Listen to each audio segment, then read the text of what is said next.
नमस्कार, मराठी स्वयंपाकमध्ये आज आपले खूप खूप मनापासून स्वागत। आज आपण नागपंचमी विशेष पारंपरिक पद्धतीने पुरणाचे कानोले कसे करायचे ते बघणार आहोत।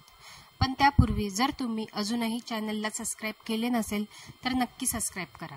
आता तुमच्याकडे किंवा प्रत्येक गावाची पद्धत ही वेगवेगळी असते। काही ठिकाणी या पदार्थाला पातोळ्या देखील म्हणतात, तर तुमच्याकडे काय म्हणतात हे मला कमेंटमध्ये नक्की सांगा। चला तर मग रेसिपीला सुरुवात करूया।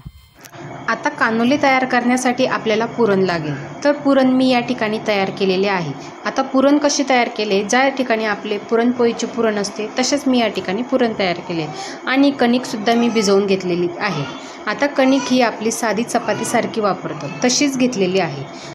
आता आपण एक गोळा घेऊ आणि तो छान चपातीसारखा लाटून घेऊ। आता बघा, मी या ठिकाणी छान चपाती लाटून घेतली आहे। इथपर्यंत मी जाडी ठेवली आहे, जास्त जाडही नको जास्त पातळही नको। चपाती जर जास्त जाड असली तर आपले कानोले हे आतून कच्चे राहतील। आता एका झाकणाच्या सहाय्याने याची छोटी छोटी पुरी तयार करून घेऊ। मी या ठिकाणी सर्व पुऱ्या तयार केल्या आहे। आता यामध्ये पुरीमध्ये सारण भरून घेऊ आणि मग ज्या पद्धतीने आपण करंजी पॅक करतो तशीच ही कानोले देखील आपल्याला पॅक करायचे आहे। हवं तर तुम्ही करंजीच्या साच्याने देखील हे कानोले पॅक करू शकता। आता तुम्ही बघू शकता, मी पुरण छान असे दाबून घेतले आहे।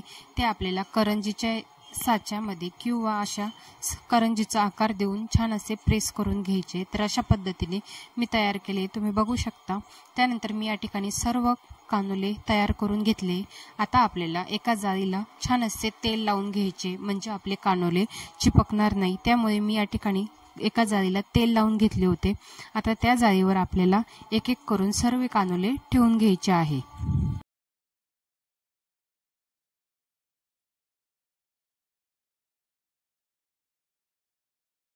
आता आपण सर्व कानोले जाळीवर ठेवले आहे। आधी 5 मिनिट आधी मी या ठिकाणी पाणी गरम करायला ठेवले होते।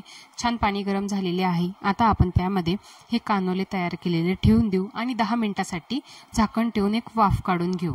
आता 10 मिनिटं झालेले आहे, कानोले छान शिजले गेले आहेत, आतपर्यंत छान मऊ झालेले आहेत। तर अशाच प्रकारे नागपंचमी स्पेशल या ठिकाणी आपले पुरणाचे कानोले तयार झालेले आहे। तर आज आपण कानोले कसे करायचे ती रेसिपी बघितली। त्यानंतर तुम्हाला कोणती रेसिपी बघायची हे मला कमेंटमध्ये नक्की सांगा आणि रेसिपी कशी वाटली हे देखील मला कमेंटमध्ये सांगा आणि व्हिडिओला लाईक, शेअर आणि सबस्क्राइब नक्की करा। तर भेटूया पुढच्या अशाच पारंपरिक आणि सोप्या रेसिपी सोबत। तोपर्यंत धन्यवाद।